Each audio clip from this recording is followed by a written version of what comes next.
এইখানে অবশ্যই একটা ব্রিজ হওয়া দরকার, ইনশাআল্লাহ আমরা চেষ্টা করব। এরপরে নদী ভাঙ্গন, এটা আসলেই মারাত্মক। আমাদের অঞ্চলে, অন্যান্য অঞ্চলে দেশের নদী ভাঙ্গন প্রতিরোধে যেভাবে প্রচেষ্টা করা হয়েছে, আমাদের অঞ্চলে সঠিক সেরকম হয়নি। ইনশাআল্লাহ আল্লাহ যদি আমাকে সুযোগ দেয়, ব্যাপারে আমি কথা বলবো। আপনার আমার সুপরিচিত বিশিষ্ট চিকিৎসক, সমাজসেবক জনাব আলহাজ ডক্টর সুলতান আহমেদ এখন আপনাদের সামনে বক্তব্য রাখবেন। জনাব আলহাজ ডক্টর সুলতান আহমেদ।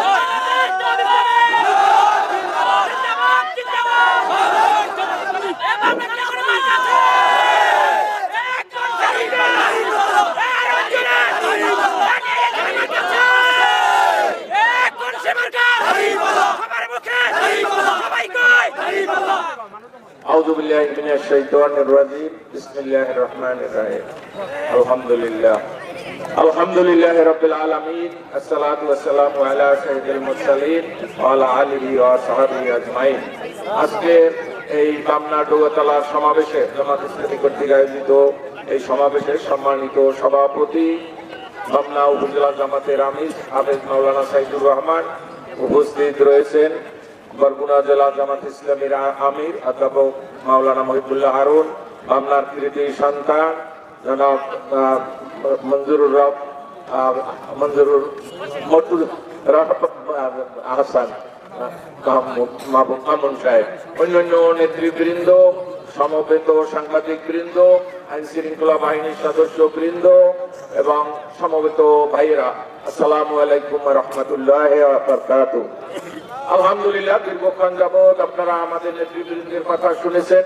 এগুলোই আমাদের কথা, অনেক কথা, আমি বেশি লম্বা করবো না, মোটামুটি সংক্ষেপে শেষ করার চেষ্টা করব। আপনারা শান্ত হয়ে বসেন, মাঠের ভিতরে আসেন, আমরা সবাই এখান থেকে একত্রিত বিদায় নেব দোয়া করে। তো ভাইরা আমার, আজকে বাংলাদেশের ইতিহাসে একটা সুযোগ এসেছে ইসলামের কথা বলা, ন্যায় সত্য দুর্নীতিমুক্ত সমাজ গড়ার কথা। এটা কিভাবে হলো?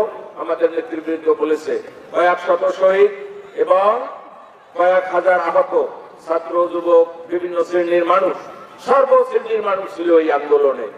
হিন্দু, মুসলিম, আওয়ামী লীগের লোক পর্যন্ত ছিল, যাদের কোটা ছিল না আওয়ামী লীগের ভিতরে, তারাও পিছনে পিছনে ইঞ্জিন জুগিয়েছে, চালিয়ে যাও, বেটা সুবিধা নাই। ফলে এই আন্দোলনটা ছিল একেবারে সর্বশ্রেণী, ইভেন 1971 সনের চেয়েও সর্বশ্রেণীর মানুষের কাছে গ্রহণ ছিল। এই সুযোগটা আমরা পেয়েছি, এটা কাজে লাগাতে হবে এবং কাজে লাগাতে হলে শুধু কথায় কাজ হবে না, শুধু বিভিন্ন ভাবে আলাপ আলোচনার মধ্যেই হবে না। এই যে 12 ফেব্রুয়ারি নির্বাচন হবে, এই নির্বাচনে আমাদেরকে সঠিক সিদ্ধান্ত নিতে হবে। আলহামদুলিল্লাহ, সারা দেশে একটা ভাব উঠেছে, আল্লাহর আইন চাই, সৎ লোকের শাসন চাই, দুর্নীতি মুক্ত সমাজ চাই, ইনসাফপূর্ণ দেশ চাই। ভাইয়েরা আমার, এটা করতে হলে সঠিক লোক বাছাই করতে হবে। বিভিন্ন বক্তাদের বক্তৃতায় আমরা শুনি, পুলিশ ভালো হয়ে যাও, দেশ ভালো হয়ে যাবে, শিক্ষকেরা ভালো হয়ে যাও, দেশ ভালো হয়ে যাবে। কোনোদিনও হবে না, যদি না রাজনৈতিক নেতৃবৃন্দরা ভালো হয়, তা না হলে কোনোদিন ভালো হবে না। তো রাজনৈতিক নেতৃবৃন্দের মূল সেন্টার কোথায়? পার্লামেন্ট। পার্লামেন্টে যদি ভালো লোক, সৎ লোক না পাঠানো যায়, তাহলে শিক্ষকরাও ভালো হবে না, পুলিশও ভালো হবে না, কোনো কিছু ভালো হবে না। কাজে আমাদেরকে এই রাজনৈতিক ময়দান সাফ করতে হবে এবং সাফ করতে হলে সৎ লোক। সৎ লোক অটোমেটিক তৈরি হয় না। যাদের ভিতরে ইমান নাই, আল্লাহর ভয় নাই, পরকালের বিশ্বাস নেই, হালাল হারামের পরোয়া নেই, অন্যের পয়সা, শত কোটি টাকার মালিক তিনজন হয়, কারো শুনি একজন ব্রিটেনে, ইউকেতে থাকে, খরচপাতি সেখানে দেয়, একজন আমেরিকা, একজন মালয়েশিয়া, একজন তুর্কি, এভাবে তারা পালন করে। এই টাকা কাদের? আপনাদের টাকা, আমার টাকা, এই দেশবাসীর টাকা। ভাইয়েরা, এদেরকে চিনতে হবে, এদের সম্পর্কে সজাগ হতে হবে। এই জন্য এবার সৎ লোকের, ভাইয়েরা আমার, আমাদের নেতা ডক্টর শফিকুর রহমানের কৌশলে এবং বিভিন্ন বদান্যতায়, নমনীয়তায় এবার ইসলামী দলগুলো একটা ঐক্য করেছে, এখনো বজায় রয়েছে। 11 দলের ঐক্য ছিল, আলহামদুলিল্লাহ 10 দল এখন ঐক্যবদ্ধ রয়েছে। একটা দল, আমরা তাদের দোষ দেই না, তাদের বিবাদ করবো না, তাদের বিরুদ্ধে কথা বলবো না, সবাইকে আমি বলি তাদের ইচ্ছায় তারা এখান থেকে সরে গেছেন, কি বিবেচনায় কি প্ররোচনায় সেটা আমাদের কাছে স্পষ্ট নয়, অনুমানের উপরে কথা বলবো না। কিন্তু তারা তাদের নিজেদের যেমন ক্ষতি করেছে, এদেশে ইসলামী আন্দোলনের কিছু হলেও ক্ষতি করেছে, এটা তারা নিজেরা বুঝতে পারে। এরকমও বাংলাদেশে অন্য কোথাও নাই। ইভেন বরগুনার 1 নম্বর আসনও এদিক দিয়ে আমাদের থেকে একটু ভালো, কারণ বরগুনা এবং আমতলী একটা কিন্তু প্যারালাল লেভেলে, মানে সোজাসুজি। আমরা সেই বেতাগির উত্তর মাথা কোথায় আর পাথরঘাটার দক্ষিণ মাথায় কোথায়। আজই এইখানে অবশ্যই একটা ব্রিজ হওয়া দরকার, ইনশাল্লাহ আমরা চেষ্টা করব। এরপরে নদী ভাঙ্গন, এটা আসলেই মারাত্মক। আমাদের অঞ্চলে অন্যান্য অঞ্চলে দেশের নদী ভাঙ্গন প্রতিরোধে যেভাবে প্রচেষ্টা করা হয়েছে, আমাদের অঞ্চলে সঠিক সেরকম হয়নি। ইনশাআল্লাহ আল্লাহ যদি আমাকে সুযোগ দেয়, ব্যাপারে আমি কথা বলবো। মামলা ঘট, এটা একটা জটিল ব্যাপার, এটা আসলে সমাধান করা অত সহজ নয়। আগে সে অনেকটা শেষ করতে হবে।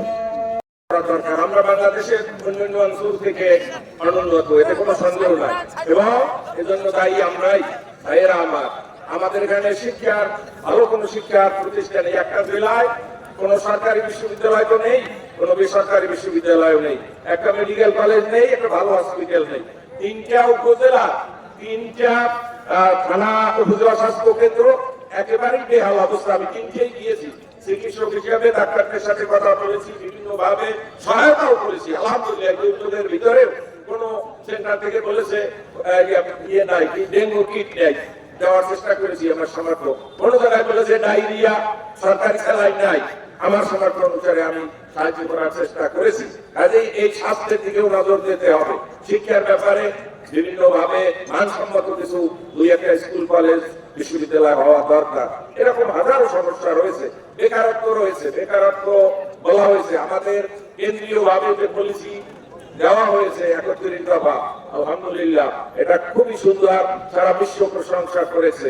যেটা সুন্দর হয়েছে, স্ট্যান্ডার্ড এবং very concise, reliable and very precise, very valuable, এভাবে তারা মন্তব্য করেছে। আলহামদুলিল্লাহ 30 জন বিদেশি দূত সবাই উপস্থিত ছিলেন। আলহামদুলিল্লাহ আপনারা লক্ষ্য করছেন, বাংলাদেশে দুর্নীতি মুক্ত সমাজ কায়েমে বিদেশিরাও চাচ্ছে যে এখানে জামাত ইসলামের নেতৃত্বে সরকার কায়েম হোক। কেউ যদি ভাবে যে আমরা 3টা সরকার ক্ষমতায় ছিলাম, ফলে চিরকাল এটা আমাদের স্থায়ী সম্পদ, সেটা নাও হতে পারে। 100-400 মতো অবস্থা সারা দেশে হওয়ার সম্ভাবনা রয়েছে। ভাইয়েরা আমার, কাজী ওই চিন্তা করলে অনেক সময় লাভ হয় না। তাদেরকে তারা হুমকি ধুমকি দিচ্ছে, আগামী দিনেও দেবে। আপনারা সাহসিকতার সাথে মোকাবেলা করবেন। তারা বলবে ভোট কেন্দ্রে যাবেন না। বিশেষ করে আমাদের সনাতনী ভাইদেরকে তারা ইতিমধ্যে ভয়ভীতি দেখাচ্ছে, আপনাদেরকেও দেখাবে, দেখাচ্ছে। বিভিন্ন ভাবে এর মোকাবেলা করতে হবে। যদি এতটুকুই না পারে, তাহলে আবু সাহেব মুক্তদের রক্ত বৃদ্ধা যাবে। এটাকে আমাদের মান রক্ষা করতে হবে ইনশাআল্লাহ। কাজে আপনারা সাহসিকতার সাথে দল মত নির্বিশেষে ইনশাআল্লাহ, আমি যদি হতে পারি, শুধু রাজনৈতিক কারণে কারো ভোগান্তি হবে না ইনশাআল্লাহ। অপরাধী যে ক্রিমিনাল, তার আইন অনুসারে বিচার হবে। শুধু রাজনীতি করার জন্য আমি একদল করি, কেউ অমুক করে, কেউ হেফাজত করে, কেউ ইসলামী আন্দোলন করে, কেউ আওয়ামী লীগ করে, কেউ বিএনপি করে, কেউ জাতীয় পার্টি করে, শুধু এই রাজনৈতিক মতাদর্শের জন্য কেউ নির্যাতিত নিগৃহীত হবে না ইনশাআল্লাহ। ভাইরা আমার, আর একটা কথা, আল্লাহ যদি আমাকে বৃহত্তর অঙ্গনে আপনাদের সেবা করার সুযোগ দেয়, একটা হারাম পয়সা আমার পকেটে ঢুকবে না, কথা আমি করতে পারি। ভাইরা আমার, এই 72-74 বছর বয়সেও ইনশাআল্লাহ জানা মতে আমি কোনো হারামের সংস্পর্শে যাইনি, চেষ্টা করেছি। আগামী দিনেও আলহামদুলিল্লাহ এর বদৌলতি আমি মানুষের দল মত নির্বিশেষে খেদমত করি। বাংলার মানুষ আমার খুব কাছের মানুষ। বেতাগি এপার ওপার অনেকে এখান থেকেও যায়। আমার ঢাকায় একটা ছোটখাটো হসপিটাল রয়েছে, আরো অনেক অংশীদার রয়েছে।